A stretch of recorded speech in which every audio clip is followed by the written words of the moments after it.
in the journey that started for me in November, arriving in Bhutan followed a long stay in Bodh Gaya and followed by another long stay in Nepal. During pilgrimages, we tend to meet like-minded persons, monastics or former monastics or people aspiring to become monastics or lay people, practitioners. The Mahabodhi tree grounds in Bodh Gaya are definitely a spot of large gatherings and where synchronicities also can occur. Meeting people is very easy. So it happened that I've met a few persons there, and on my way to Bhutan, I was able to reconnect with one of them is Venerable Thinley Jamthso, with whom I've had very nice, long, insightful conversation at a streetside cafe in Thimphu.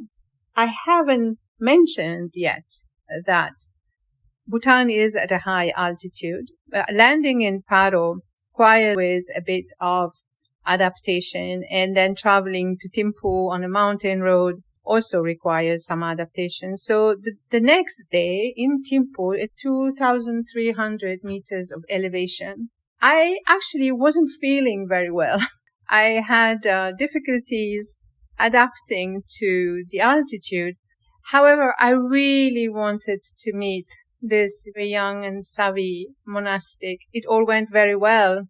Gathered some inner work and said, this will happen. And we met at a streetside cafe in the afternoon. We browsed through a number of topics and we started, how is the practice of Buddhism in Bhutan? As I told him, really, the first time coming into a country where everything is marked by the stamp of Buddhism. I haven't been in such a country yet. Everything is that. And then the number of monasteries and buildings are reminding us that in any event, even if the building is not necessarily a monastery or a stupa, there is a legacy there. There's a mark, there's a stamp, there is an imprint of this type of energy. We started a conversation like this. And then I asked him, can you please give us an overview of how is Buddhism practiced? What is involved in the training of monastics, and what's the situation of nuns and nunneries, and the funding for the governments, the maintenance of the buildings,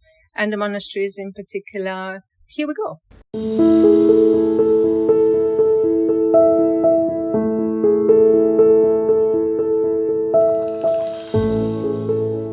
Welcome to Dhamma on the Sidewalk, insights, interviews, and practical tips on the teachings of the Buddha for people of all walks of life, attuning, exploring, integrating the teachings in everyday life. Simple Dhamma for daily life. I'm Asoka, hosting Dhamma Capsule for people like you.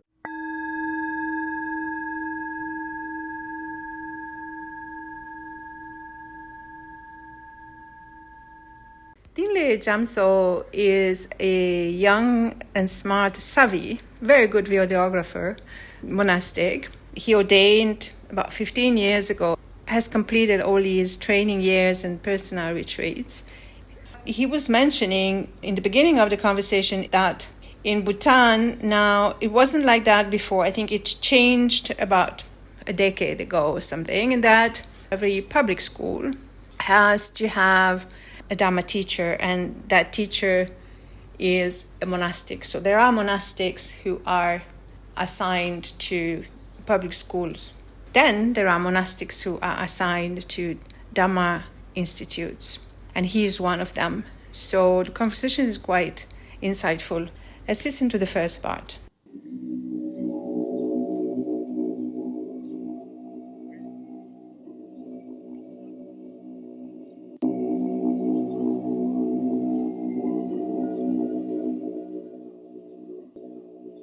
Now they have more teacher who knows Buddhism quite well.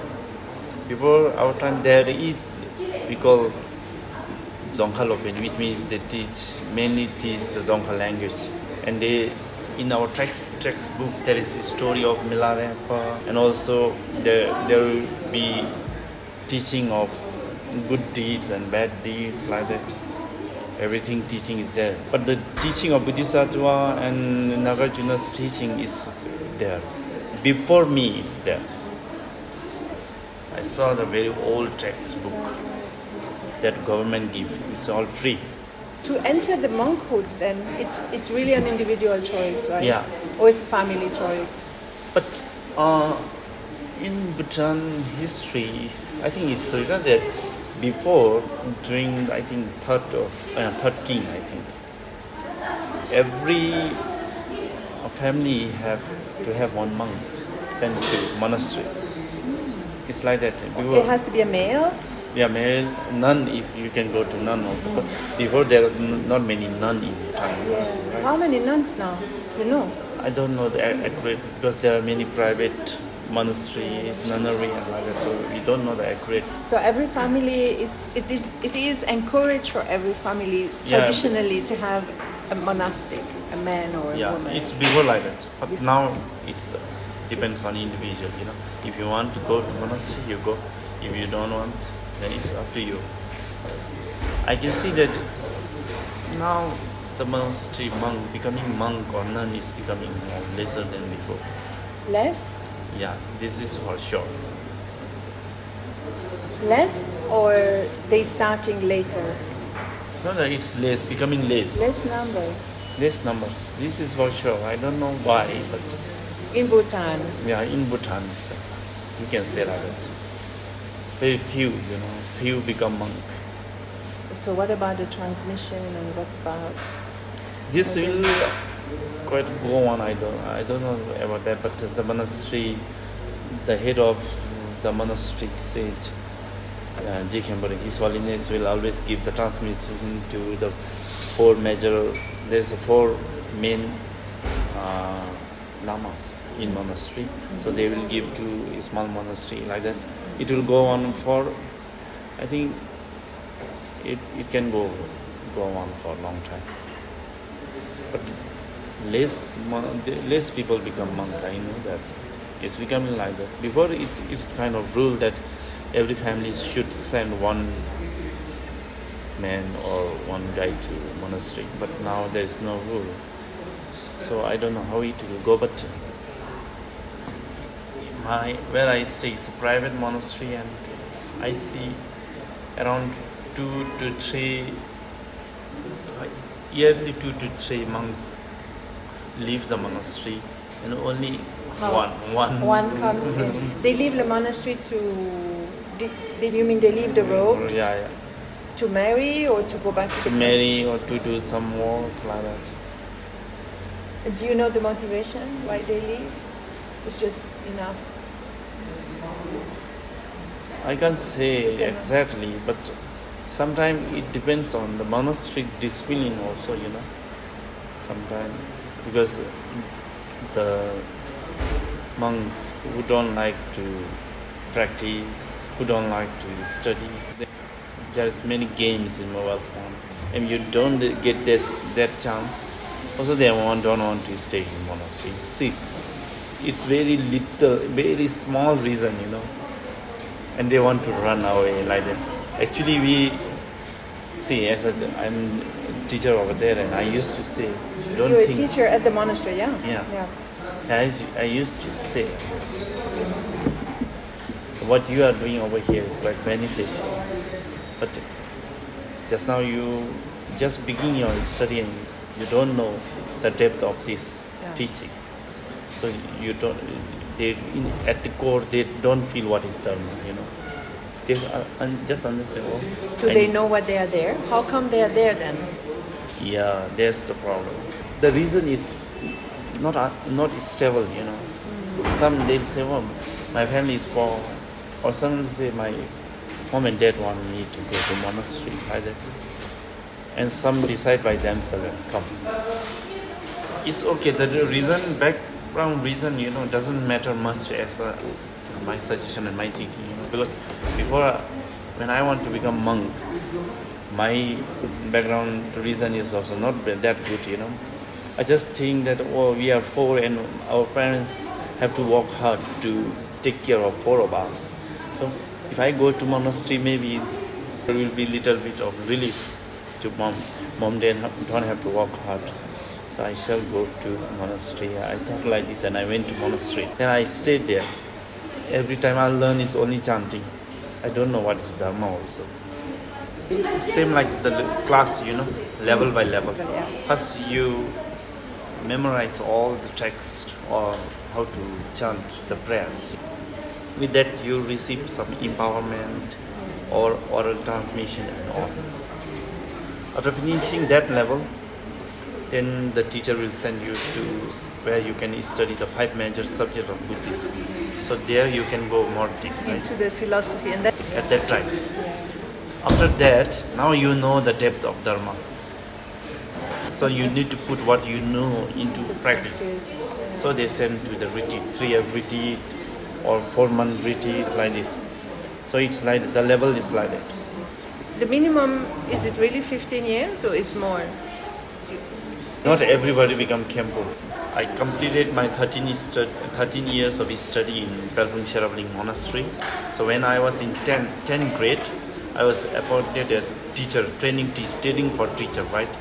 So they will select the best student in the class to train for teacher. So 3 years I train. I teach also and I learn also. 3 years. So this completes my 13 years. After 13 years, then they will appoint me as real teacher for 3 years. So it becomes 16 years. This is what you're doing now? Yeah, so I already finished my 3rd year. So this year, June, the Rinpoche will appoint me as Khenpo. So the same like this. Same like me. And where is your retreat, your personal retreat in there? In those years, where is it? Is it in the very beginning? Become Khenpo, first you need to finish all the study, teaching, and then after that, you decide, if you want to go to retreat or continue teaching. Your mind become more open. Rinpoche will say that even if you go to practice in retreat, also it's Dharma practice. Now you understand Dharma, and if you teach also, it's Dharma practice.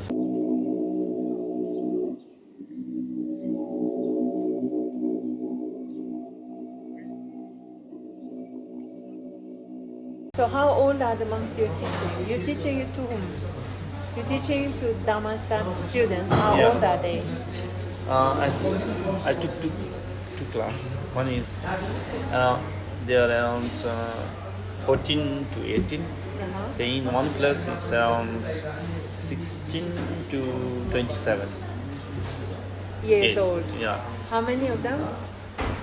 60. There are 60 monks in my monastery. 60? No. In each class? No, not each class. In total? Yeah, not many. Ooh. Not many. They are kind with you? But the way I teach and they... Is debating? Yeah, debate. I mostly teach Parjaparamita, It's more about the essence and emptiness. Yes. I teach them. And lower level, I teach how to practice, about the preliminary practice and everything also, and philosophy also I teach, and debate also. But I'm quite friend with my students. I'm not permanent here because Situ Rinpoche sent me here to teach for 3 years. And then? Then I have to go back, right? So I'm not a temporary teacher over here. But we have good connection. My students like me very much. So actually, it was my last year. 2003 is my 3rd year. I've already finished. But they again sent a letter to Situ Rinpoche that I should stay here 1 more year. So this is your year? Yeah, and then you go back to India? 4th year, yeah. Then you go back to India? I go there, maybe there's chance Rinpoche again send me over here. Because there, even if I stay there, I have to teach, and there are many teachers in Sherabling Monastery in India. They don't have much teacher in this monastery. So somehow the nomadic tradition is always there, even if it's not Theravada. It's nomadic tradition. You're just not attached to a place somehow. Yeah. You always go here, here, here. We don't have a particular place we are Yeah. attached to, Even my home. This is kind of practice I do because I have done prostration on the way, Before I do on the way doing prostration, I mean. So with this teach me a good lesson, I don't get much attached with clothes, shoes and everything, much. Yeah. So because of that prostration, I have learned so much. Even my clothes, I don't get anything, no feelings at all. I'm same with my room, my home, everything. Yeah, it's actually simpler to live like. People live in monasteries. Yeah, that's what you're saying as well. So the nuns also they live. Yeah. But it's nothing wrong eventually.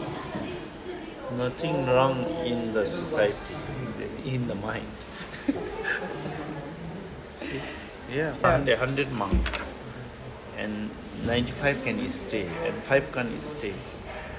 So see where there is wrong, inside the mind or in the society. So it must be inside the mind, right? Yeah. They want to go and work abroad. They want to go overseas. Because so sometimes the modern world is distracting them, and they don't understand the reality. There's a monk.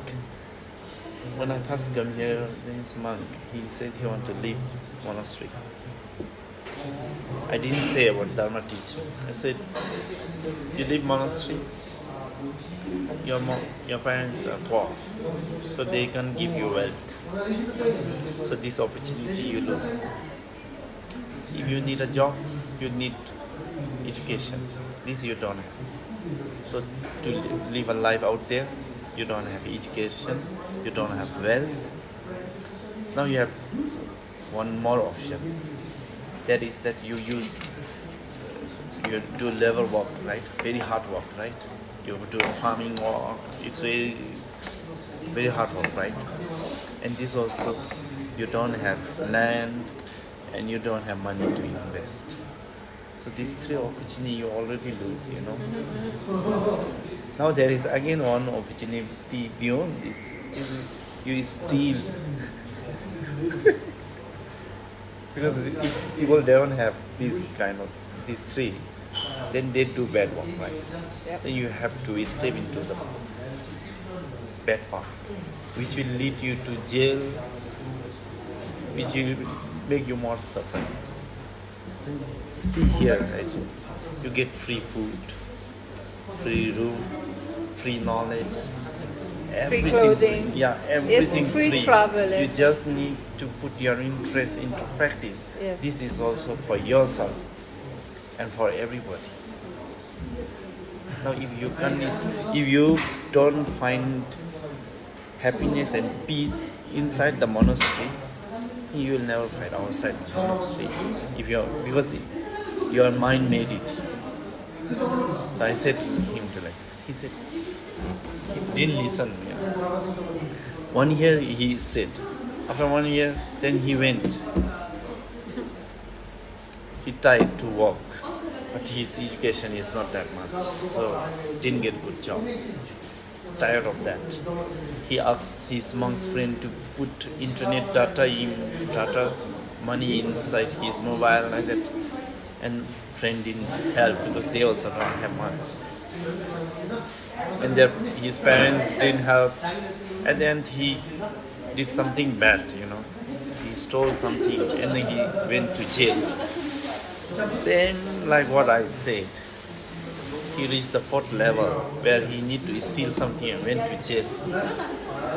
Now this is example for every monk in my class. I used to say, see your friend, he didn't study and now where is he? He didn't practice. He feel the best place and where the peace and happiness comes. He thought this place just as a mess and not good place and he went. Now where is he, you see?